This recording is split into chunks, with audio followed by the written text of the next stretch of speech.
This is the breaking news alert that just completely shattered the basketball universe. What you are about to hear is not a rumor, it is not speculation, and it is not a drill. A massive, unprecedented move has just been made that will fundamentally alter the entire landscape of women's basketball forever. The unthinkable has actually happened. After weeks of enduring what many consider to be toxic and deliberate coaching sabotage, Caitlin Clark has officially reached her breaking point. She has packed her bags, closed the door on the Indiana Fever franchise, and signed a historic multi-million-dollar contract to completely leave the WNBA for the unrivaled league. And the absolute best part? The superstars who offered her this multi-million-dollar lifeline just went on national television and completely called out head coach Stephanie White, leaving her literally in tears as her franchise burns to the ground. When it came to how you started this game. Mind you, this is a part of coaching. The whole first 3 quarters, Aaliyah Boston was basically playing point guard. Jonquel Jones was tearing her ass up the whole first half. You know why? Jonquel Jones was actually playing center. She was posting up, getting busy in the paint. Meanwhile, Aaliyah Boston was hubbing around the 3-point line, bringing the ball up the court more than Caitlin Clark. Take a listen to Jonquel Jones. I was thinking that I really wanted to. I was like, who's talking right now? You're being quite theatrical. The theater is fun. I'm just messing with you. The theater is fun. I was just wanted to start the game aggressively.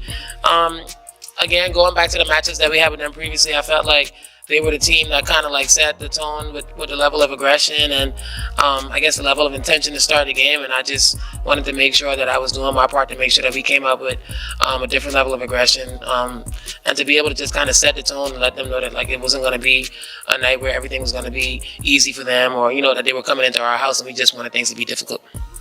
And Stewie, for you, I guess just obviously with Leo in the fold and being able to put her out on the floor with lineups with you, with Rebecca Allen, I guess just what did you learn about what your defense is able to do? Leo didn't have to do that much. Watch this, because Caitlin Clark wasn't playing point guard. Let us rewind and unpack the sheer magnitude of this historical betrayal. Over the past several weeks, the basketball world has watched in absolute horror as Indiana Fever head coach Stephanie White reportedly allowed her fragile, uncontrollable ego to completely hijack the team. Jealous of the unprecedented media attention and fan obsession surrounding her superstar rookie, Coach White executed the most questionable tactical decision in basketball history. She took the ball out of Caitlin Clark's hands, benched her elite playmaking, shoved her into the corner as a decoy, and completely removed the greatest point guard on the planet from the primary offensive game plan. It was a calculated, vicious sabotage designed to humble Caitlin and prove who was in charge. But Stephanie White forgot one incredibly important detail. Caitlin Clark is the biggest athletic phenomenon on the planet, and she does not have to tolerate disrespect from anyone.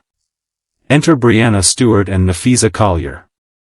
As the founders of the brand new, highly lucrative unrivaled basketball league, Stewart and Collier had been watching the absolute train wreck in Indiana very closely.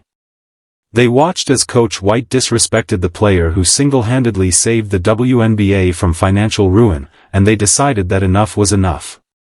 Behind closed doors, away from the prying eyes of WNBA Commissioner Kathy Engelbert, the executives of the unrivaled league made a massive, hyper-aggressive play. They play there for 6 weeks, and it was just announced recently that Unrivaled struck a television deal with TNT. Now, this exclusive media rights deal is reported to be 45 plus primetime games. TNT Sports are also invested in the league, and sources say that it's a 6-year deal that could be worth more than $100 million. So a lot of the details of this television deal have not been revealed just yet, but there was one unconfirmed report that said that all this money might not be guaranteed to Unrivaled and that they do have viewership goals for this first season and seasons to come. If that is true, then that's something to keep in mind when we talk about the offer that might be given to Caitlin Clark. Now, this is also interesting to me because I feel like it is kind of late in the game to start recruiting Caitlin Clark.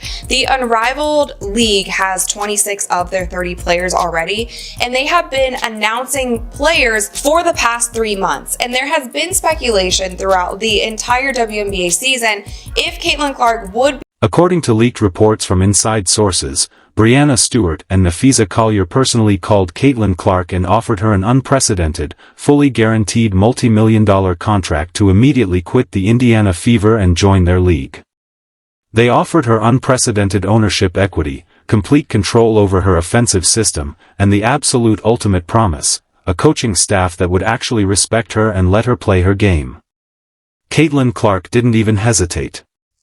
But the story does not end there, because Breanna Stewart and Nafisa Collier were not just satisfied with acquiring the WNBA's biggest golden goose, they wanted to make a ruthless example out of the Indiana Fever. In a shocking, completely unscripted press conference this morning, Stewart and Collier stepped up to the microphones and dropped a nuclear bomb on Stephanie White's career. They did not hold back, nor did they use polite PR language. So I don't want to give a damn. I don't want to hear nothing about her missing them 2 damn free throws. Let's finish reading the tweets. Sick of this, man. Sick of this. Time and time again, we got to go through this.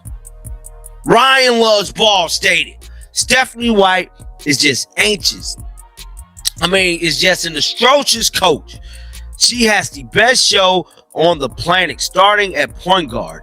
And yet, we have to watch this boring motion offense trip. Caitlin basically has to force her looks since the set offense is to take the ball out of her hands. I didn't even want to speak about forcing shots. She forced shots against Dallas. She forced them again tonight. Caitlin Clark is a rhythmic player. She has to get in rhythm to play, to shoot well. And we ain't going to go over Caitlin points yet. I don't even know. I don't even remember how many damn points she got. I'm just so freaking mad. Shout out to Mar. Mar stated, when has this type of basketball ever won anything? You have the best point guard on the team acting like a shooting guard. Why in the hell are you playing the game the opposing team wants to play?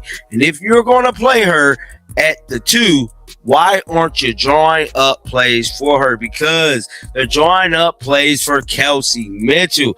Live Wire stated, I'm annoyed. 2 games back-to-back. Stephanie White runs the offense, and the Fevers look like ish. Stagnant. Sets. No good screens. No push. Just ish. What product are y'all selling here? Why is CC not running the... They absolutely slammed the Indiana Fever head coach in front of the entire world. Breanna Stewart leaned into the microphone and reportedly said, "Asterisk, what happened in Indiana is a complete and utter disgrace to the game of basketball. You have a generational, once-in-a-lifetime point guard, and you take her out of the offense because of your own personal insecurities? It is pathetic, disgusting coaching, and we are not going to let a toxic environment ruin the future of this sport. We built the Unrivaled League to protect players from situations exactly like this. Caitlin is safe with us now." Asterisk Nafisa Collier followed up with a brutal knockout punch, stating, asterisk, Stephanie White should never be allowed to coach professional basketball ever again. She deliberately sabotaged her own team just to feed her ego. The WNBA failed to protect their star, so we did it for them.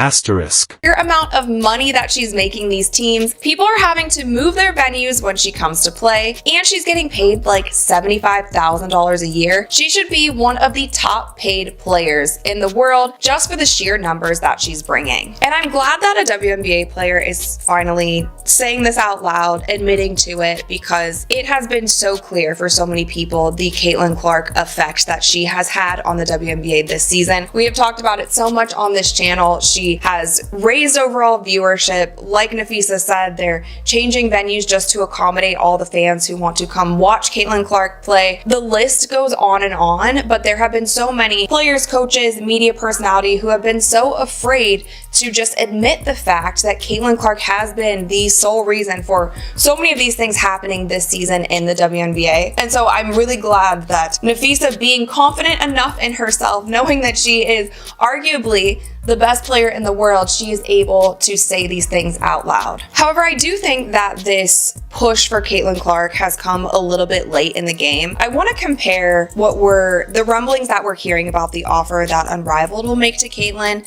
I want to compare that to what Ice Cube offered Caitlin before the Big Three season began. I commend Ice Cube because you have to think about the type of egos that play in the Big Three. And I do sideline reporting for the Big Three, for those of you who don't know. So I'm very... The backlash from this press conference was immediate, catastrophic, and completely devastating inside the Indiana Fever facility. The situation has devolved into absolute, pure chaos. When the news of the multi-million-dollar Unrivaled contract broke, and the footage of Stewart and Collier's brutal public execution of her coaching abilities played on the television screens, Stephanie White completely broke down. According to locker room attendants, Coach White was seen completely breaking down in tears in her private office. The massive, arrogant ego that told her she could bench Caitlin Clark and get away with it has completely shattered into a million pieces. She is reportedly hyperventilating, crying uncontrollably, and furiously calling the front office begging for help. But there is no help coming. She realizes exactly what she has done. She hasn't just lost a few games, she has literally chased away the most profitable, famous, and talented player the franchise will ever see.